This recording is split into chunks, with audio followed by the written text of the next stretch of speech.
ఈరోజు రాష్ట్రంలో red book రాజ్యాంగం జరుగుతూ ఉంది.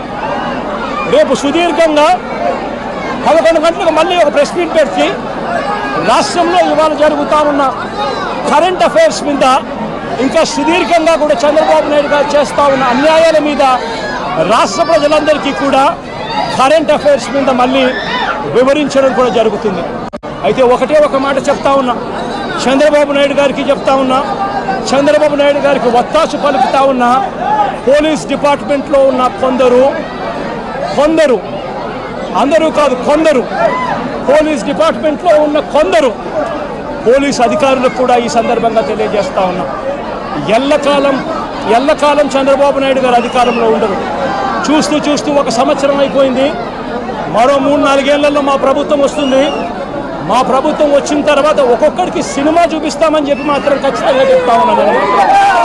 ఎందుకంటే అన్నకు చేసిన అన్యాయం, అన్న లాంటి వాళ్ళకు చేసిన అన్యాయం ఈరోజు రాష్ట్రంలో ప్రతి గ్రామంలోనూ కనిపిస్తూ ఉంది.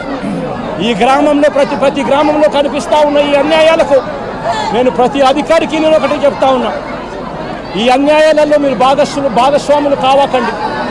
భాగస్వాములు అయినారు అని అంటే మాత్రం చంద్రబాబు నాయుడు గారితో పాటు మిమ్మల్ని కూడా బోనెక్కిచ్చే కార్యక్రమం ఖచ్చితంగా చేస్తాము అని చెప్పి ఖచ్చితంగా హెచ్చరిస్తూ ఉన్నాం.